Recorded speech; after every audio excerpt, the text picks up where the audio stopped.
Radio DEM presenta Economía de las Ideas por Rodrigo Soto. Me llama mucho la atención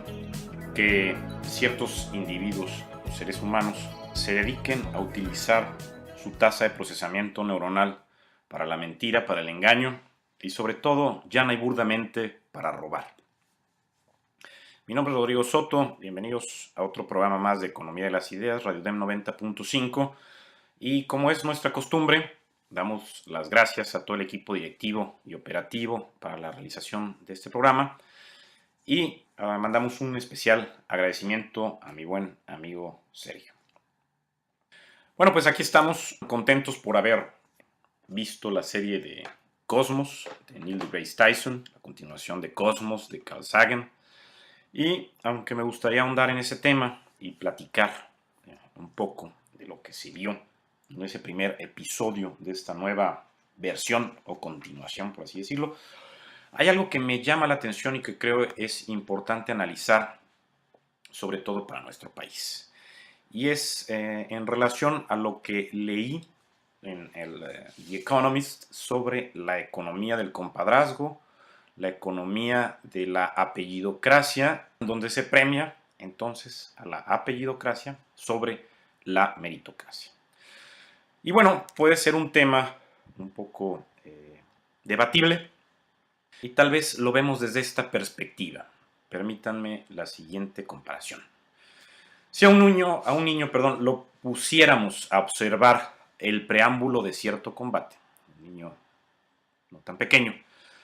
por primera vez, o sea, que lo pusiéramos a observar el preámbulo de un combate por primera vez, teniendo, por ejemplo, a una mangosta por un lado y a una cobra por el otro, seguramente nuestro observador objetivo inclinaría su apuesta de forma rápida y simple hacia el reptil, pensando en las casi nulas oportunidades del mamífero. Sin embargo, si dejamos correr la suerte de los dos combatientes, la sorpresa llegaría a la mente del infante cuando el resultado favoreciese positivamente a la mangosta sobre la cobra, teniendo esta última lista para cenar. Es decir, tenemos la mangosta, tenemos la cobra, nuestras apuestas. Si viéramos esa batalla o esa pelea por primera vez, es muy probable que nos inclináramos a favor del reptil, a favor de la cobra, por esa fama que se le ha hecho. Sin embargo, la mangosta, el mamífero, la derrotaría al final. Y eso está documentado científicamente en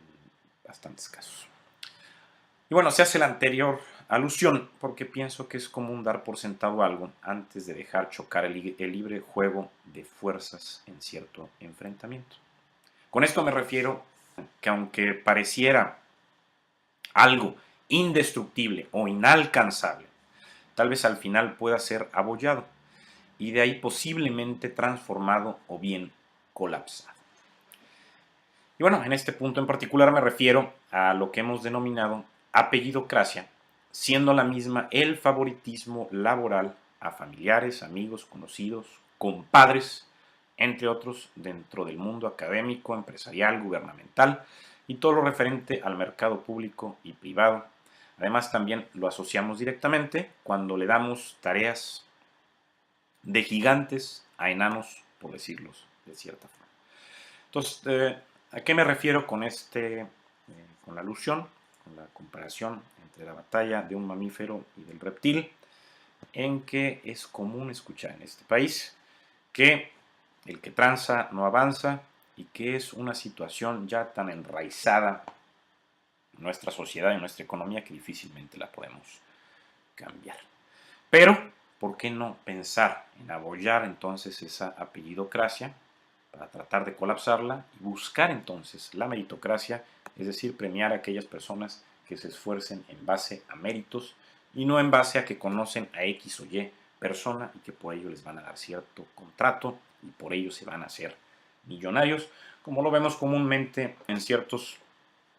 funcionarios públicos, sobre todo, también en los privados, que se hacen ricos de la noche a la mañana moviendo sus influencias. Bueno, viendo ejemplos de lo anterior y haciendo un poco de memoria, recuerdo también leer o escuchar o hablar sobre el tradicional sueño americano, referido hacia los Estados Unidos de América, en donde, al igual que en otros países europeos y asiáticos, se tiene, pues, entre comillas, una igualdad de crecimiento y prosperidad para aquellos ciudadanos que quieran trabajar duro y de forma honesta. Con esto no quiero decir que también se dan malas prácticas en esos países. También se dan esas malas prácticas en esos países. Con lo anterior me refiero que en algunas sociedades del orden, pues se trata más de premiar el esfuerzo laboral, individual y colectivo, aunado a un comportamiento ético y decoroso, pareciendo que viven bajo el concepto de lo que denominamos meritocracia, como lo estábamos diciendo hace un momento.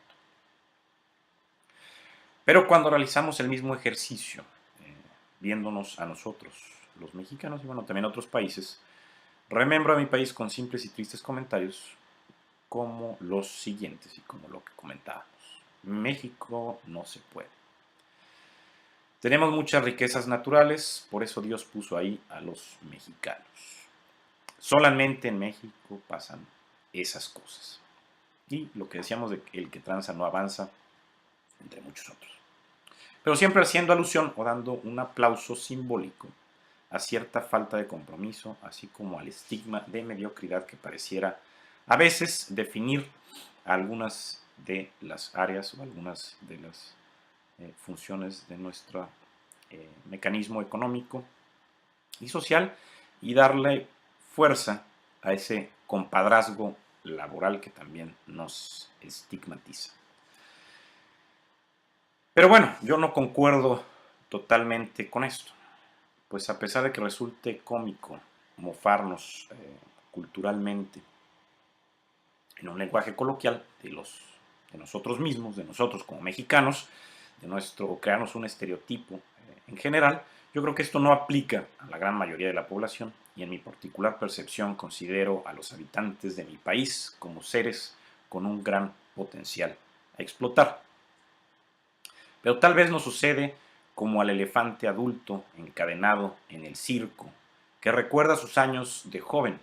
cuando no podía zafarse de la cadena y por ende no hace esfuerzo alguno por liberarse, a pesar de contar con la fuerza para hacerlo ahora como adulto. Es decir, carece de voluntad, y mientras sea alimentado y saciado en su sed, probablemente nunca intente por miedo a salir de su cómoda zona de confort. Y tal vez es lo que nos pasa a todos nosotros, que vemos que las cosas no funcionan como debería ser, pero tampoco queremos salir de nuestra zona de confort y hacer un cambio o transformación en nuestra sociedad, en nuestra economía, en nuestro país. Pero bueno, es importante recordarle a cada uno de nosotros que el cambio no proviene de grandes estrategias nacionales, sino de pequeños esfuerzos individuales y colectivos, en donde cada uno de nosotros busque el predominio del mérito sobre esta apellidocracia. Y la primera estrategia sea, por ejemplo, me he puesto a pensar, no hacerle la tarea a otros, sino ayudarles a razonar para elaborar ellos mismos su trabajo, siempre y cuando valga la pena ofrecer esa ayuda. Y creando así círculos virtuosos de crecimiento grupal y no viciosos, tapando la mediocridad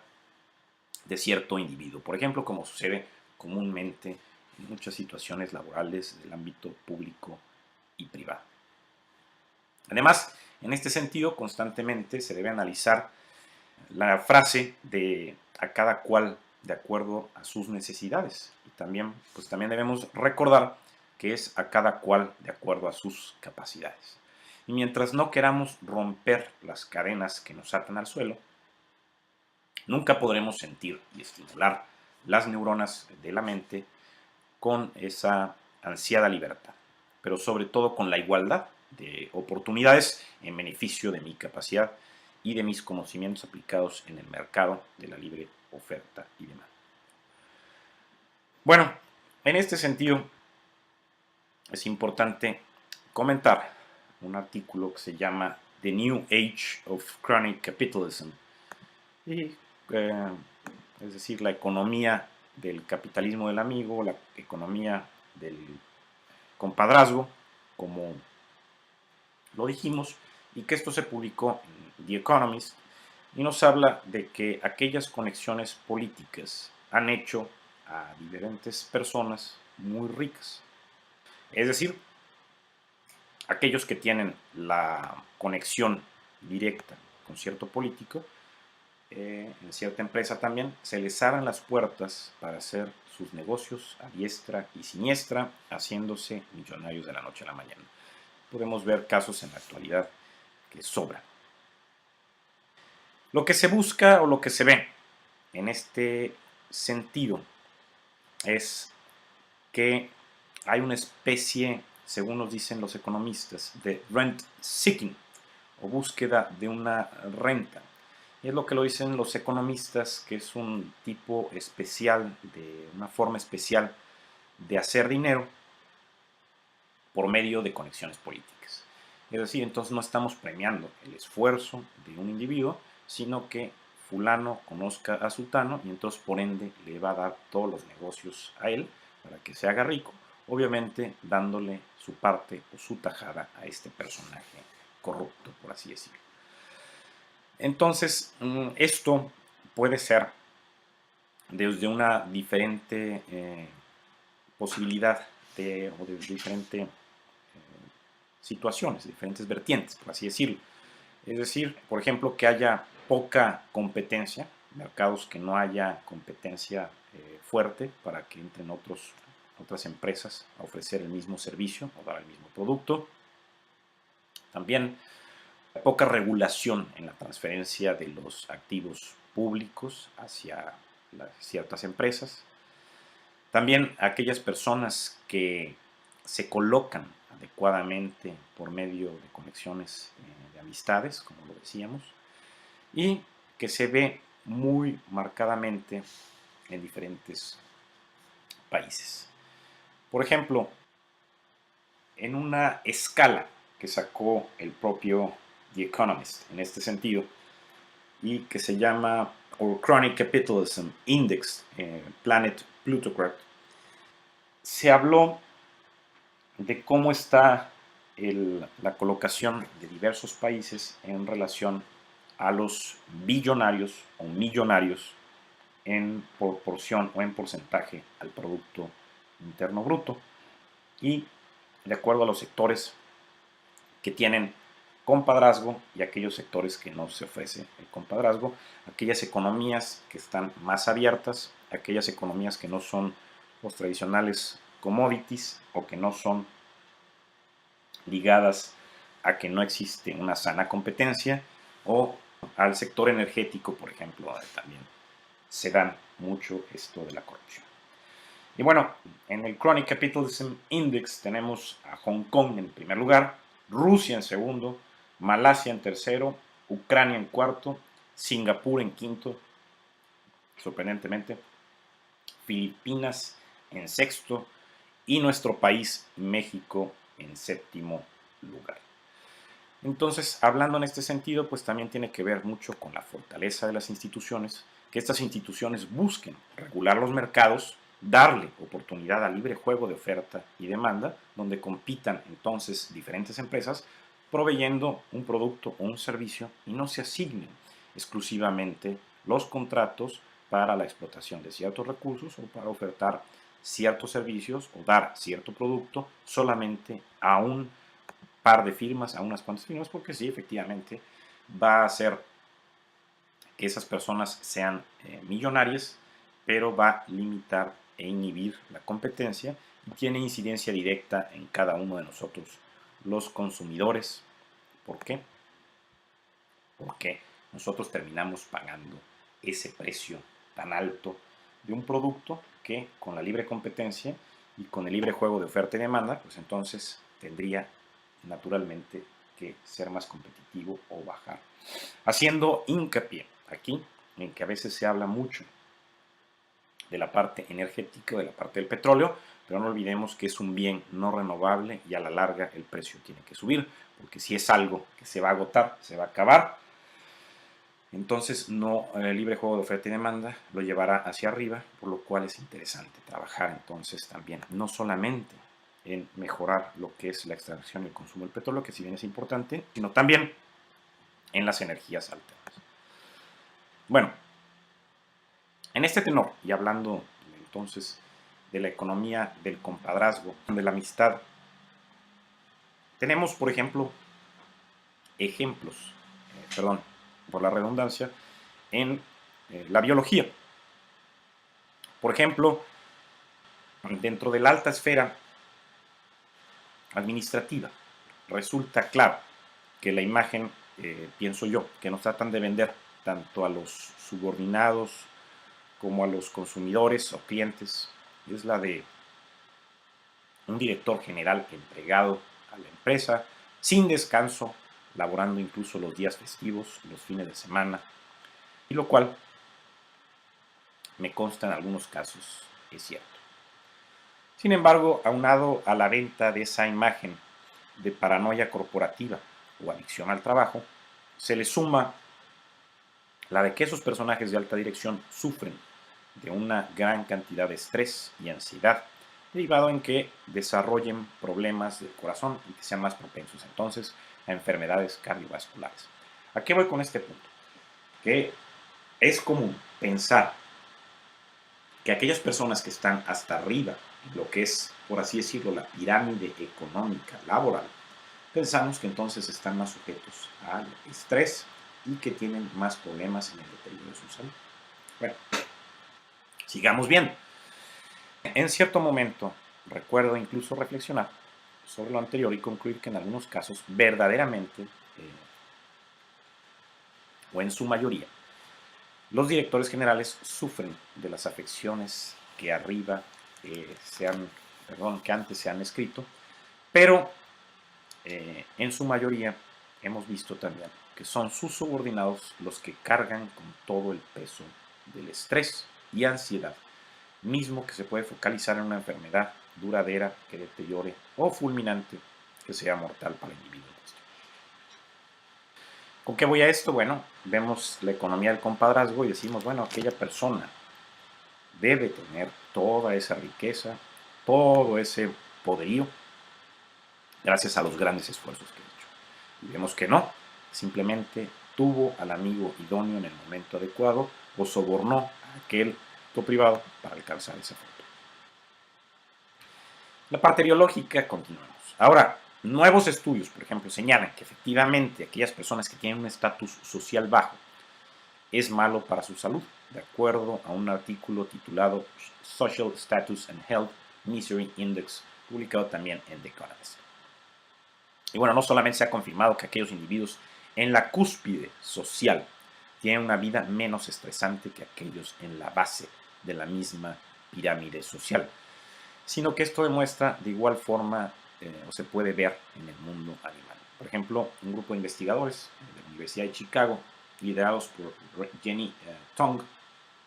y Joab Gilad, se han dedicado a estudiar la reacción de los macacos rhesus debido a la capacidad que tienen los mismos en desarrollar sociedades jerárquicas como nosotros. Y bueno, la experiencia de sus estudios les apunta a señalar que los macacos, estos macacos rhesus, que se encuentran en la base de la clase social, tienen respuesta bioquímica que afectan a su sistema inmunológico. Y bueno, para sustentar estas investigaciones se trabajó con 49 hembras de los macacos con un rango medio, con el fin de que los investigadores pudieran controlar el estatus de cada hembra. Por lo regular, cuando en un grupo se introduce una nueva macaco rhesus, es considerada de bajo rango por los macacos rhesus hembra que ya se encontraban en ese grupo determinado.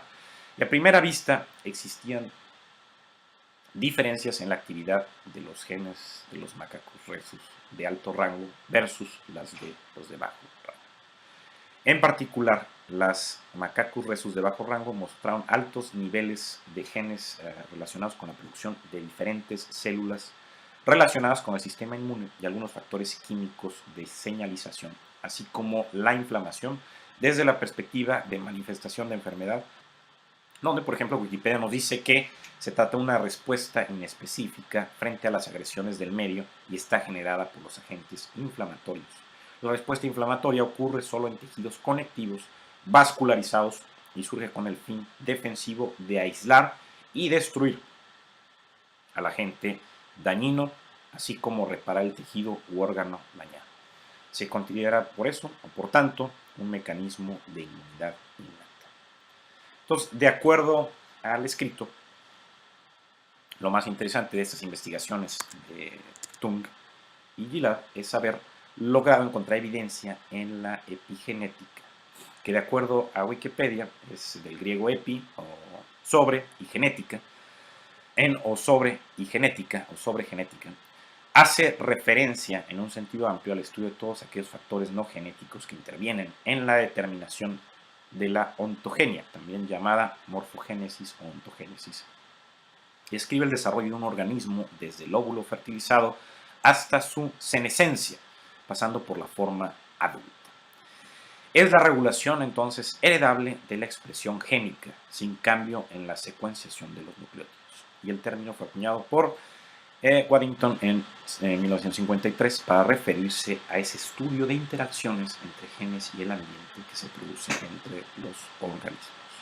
Entonces, en síntesis, esta epigenética, de acuerdo a las investigaciones de Tom y Gillard, es el proceso en donde los genes se activan o desactivan por la presencia o ausencia de ciertas estructuras químicas en los grupos de metilo y acetilo, y según estos investigadores, la epigenética es responsable de crear estatus sociales en los individuos y mantenerlos, debido a que las células con cierta expresión genética se divide y pasa su herencia a nuevas células hijas creadas. Una diferencia clara en los grupos químicos fue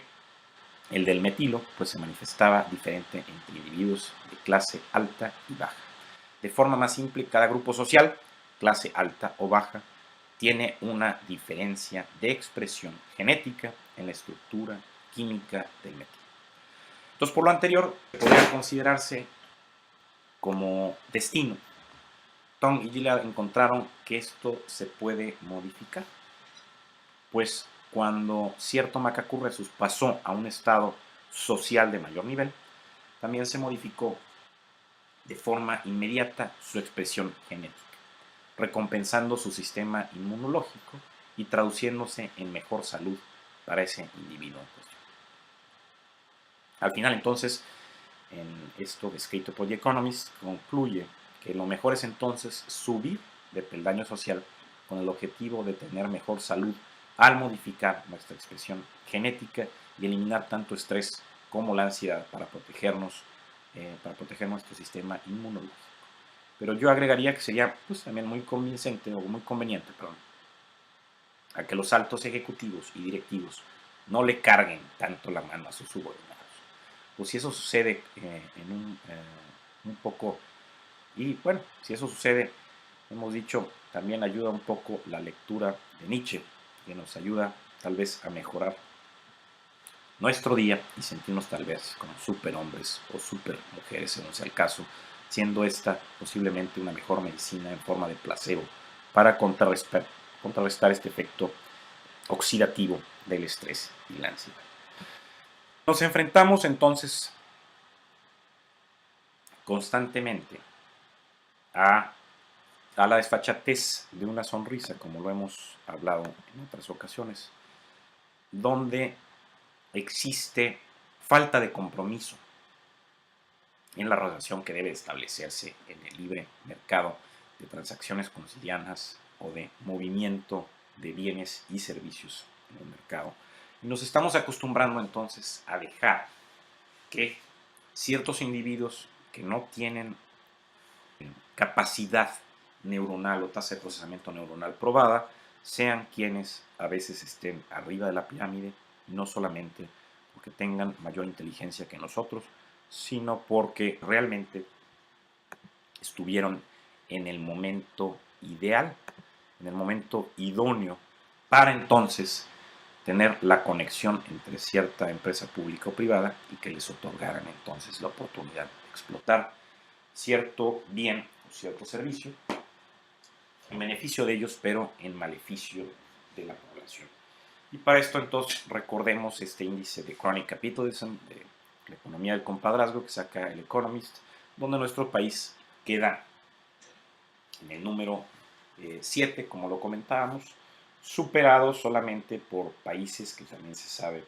que se manejan de forma pues también no correcta, donde hay esa economía del compadrazgo, como Hong Kong, Rusia, Malasia, Ucrania, me sorprende aquí Singapur, Filipinas, y el séptimo es México. Es decir, nos ganan países como Argentina en este The Chronic Capitalism Index, que lo pueden consultar en The Economist. Nos gana, por ejemplo, Sudáfrica, Argentina, Indonesia, Taiwán, Polonia, China, Francia, Japón. Pero bueno, creo que también no es tarde para soñar en un futuro no muy lejano en donde nosotros los mexicanos adoptemos cierta filosofía, tal vez tomando algunos conceptos de Ayn Rand, por ejemplo, en donde el hombre sea un ser heroico con su propia felicidad como propósito moral de su vida, sin lesionar a otros, aunado a sus logros productivos como su actividad más noble y contando con la razón como su columna vertebral encaminada al progreso personal y posteriormente el general de una comunidad para no solamente abollar, sino eliminar la corona de esta apellidocracia. Y pues bueno, nos estamos acercando al final de este programa, Radio Dem 90.5, Economía de las Ideas. Les recuerdo que pueden consultar estas colaboraciones de un servidor en el sitio economiadelasideas.mx, donde encontrarán también escritos, encontrarán videos, encontrarán también algo de viñetas también que explican ciertos conocimientos, donde hay que explorar también esa forma de transmitir el conocimiento. Y en futuros programas, bueno, trataremos de comentar algo de lo que está trabajándose en Cosmos, de Neil deGrasse Tyson, que se me hace algo maravilloso, incluso muy excitante. Ojalá viéramos que la ciencia y la tecnología también pudiera destruir o colapsar las redes sociales, más bien colapsar las redes sociales como sucedió con los Óscares, confesando que también me encantan las películas y vi la ceremonia, pero ¿por qué no pensar que ahora la comunicación de datos científicos y tecnológicos también pudieran colapsar esa red social? Porque veríamos entonces el interés que hay en la misma. Recordando, como lo dijo este premio Nobel de Economía, Paul Krugman, la educación es aquel camino importante para el desarrollo de todos los países, para derrotar a esta economía del compadrazgo, a esta economía de la apellidocracia, donde no premiamos entonces el mérito de cada uno de nosotros y siempre entonces constantemente, como yo lo he visto con familiares, con amigos, solamente busca llevarse o estar cerca o darle dinero a cierto individuo porque saben que les van a otorgar contratos y de ahí se van a hacer millonarios en poco tiempo, no por su esfuerzo, sino realmente por sus conexiones políticas, por así decirlo. El punto es trabajar también dentro de esa economía de impulso personal, del individualismo, y a futuro trabajar entonces en la parte común, en la parte colectiva, y buscar entonces ese hombre heroico con su propia felicidad moral en su vida, sin lesionar a otros, buscando sus logros productivos como actividad más noble y contando con la razón, con su columna vertebral encaminada al progreso personal y posteriormente al colectivo, parafraseando algo también de Ayn Rand. Bueno, este fue un programa más de Economía de las Ideas, Radio Dem 90.5. Muchas gracias y nos vemos en la siguiente. Radio Dem presentó Economía de las Ideas por Rodrigo Soto.